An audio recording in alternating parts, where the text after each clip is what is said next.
Здравствуйте, мои дорогие подписчики и гости канала. С вами Таша Муляр. Сегодня мы будем вместе готовить оладьи. Чем они будут отличаться от всех других оладьев? Тем, что они у вас получатся. Это будут те оладьи, которые потом не сплющатся, не упадут, так скажем, а которые будут пышными, держать форму, будут вкусными и даже чем-то похожи на небольшие бисквиты. Можно назвать их так. Давайте приступим. Мука пшеничная, 2 яйца, сахар, кефир, масло, разрыхлитель теста и ванильный сахар. Нам понадобится 2 яйца. Сначала мы разбиваем яйца и взбиваем их с сахаром. Я вот изучала много вариантов рецептов на эту тему. Могу вам сказать, что совершенно по результату вы увидите, не обязательно отделять белки от желтков. Вот. После этого мы добавляем сахар. Я добавляю 4 ложки. Я люблю послаще оладьи. Вот, вы там по вкусу. Это не влияет на результат. Чуть-чуть подсолим. И взбиваем. Поскольку я женщина работающая, мне вот особенно некогда всем этим заниматься, поэтому я предпочитаю такие варианты рецептов, когда все получается быстро. Да? То есть вот здесь можно взбивать без миксера. Это тоже не повлияет результат. Достаточно вилки взбить. Потом я добавляю пакетик ванильного сахара, чтобы был аромат ванили. И мы вот так вот это все просто взбиваем. Далее мы будем добавлять кефир. Это будут оладьи у нас на кефире. Очень важно, чтобы кефир был теплым. Вы поймете потом дальше почему. Но кефир нужно добавлять такой, чтобы он был градусов 40-45, но еще не свернулся. Я вот его прогреваю в микроволновке немножко. Или можно в него чуть-чуть добавить кипяточка, если он из холодильника. Но он должен быть теплый. Так мы потом просто добавляем сюда кефир.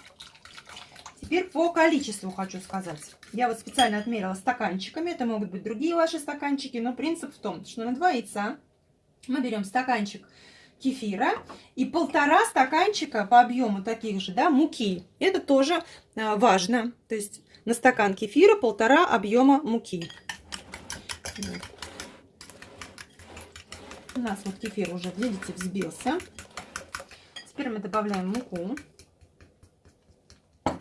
Замешиваем ее, вводим туда.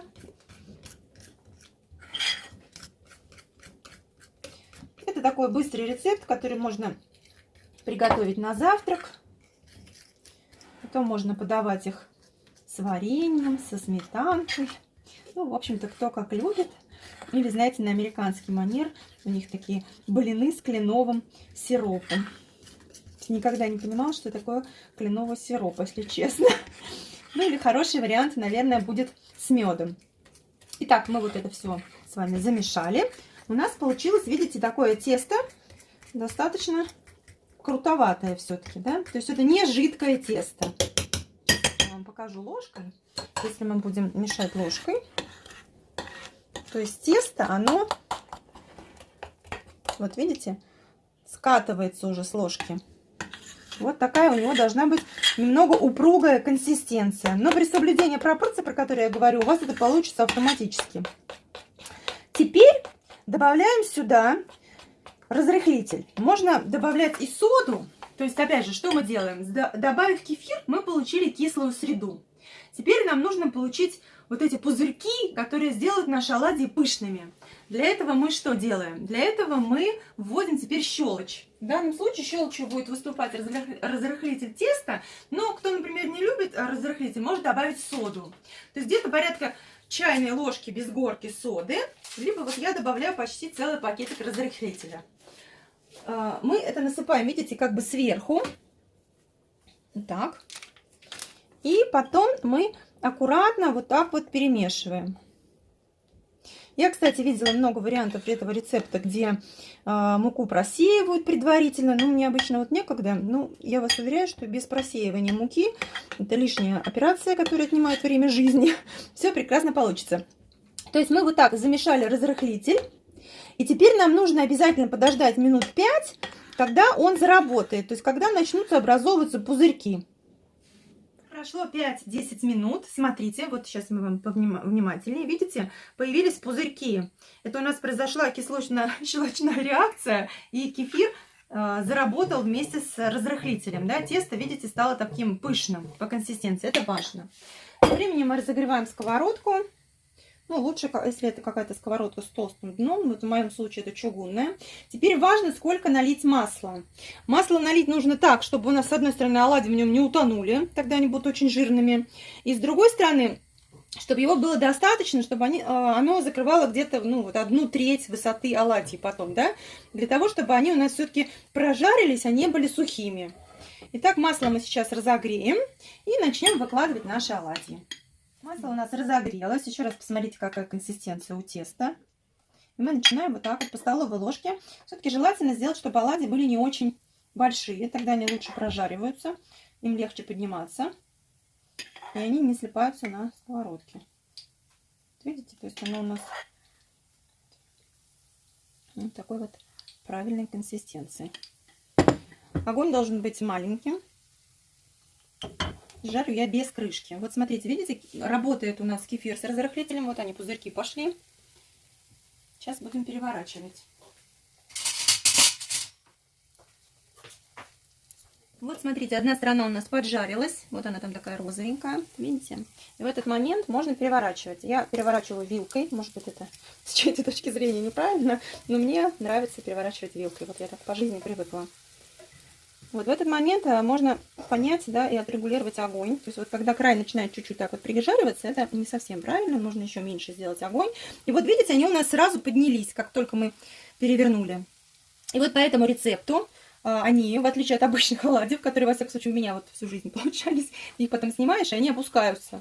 Вот эти оладьи не опустятся. Мы с вами это увидим по результатам. Ну и таким образом мы жарим всю партию. У нас получается их достаточно много из этого количества. Ну, на семью из 4 человек на завтрак со сметанкой вполне будет достаточно.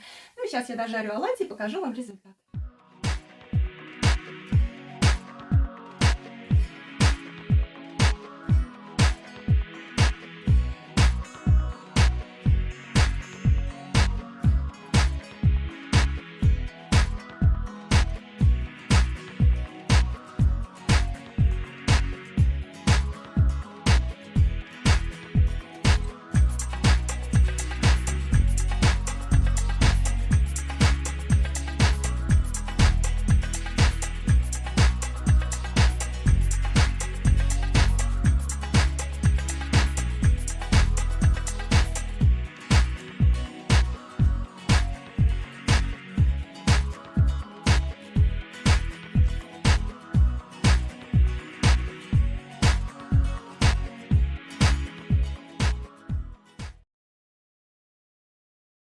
Все, собственно говоря, наши оладьи готовы.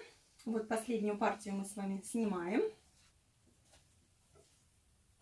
Вот. Часть у меня тут уже подъели, поэтому на самом деле их получается намного больше. И пока вы их готовите, их, конечно же, подъедают.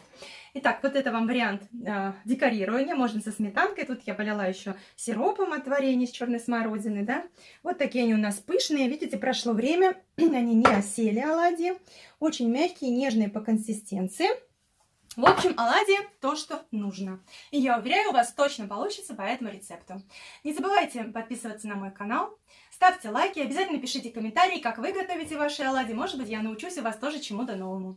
С вами была Таша Муляр. Пока-пока!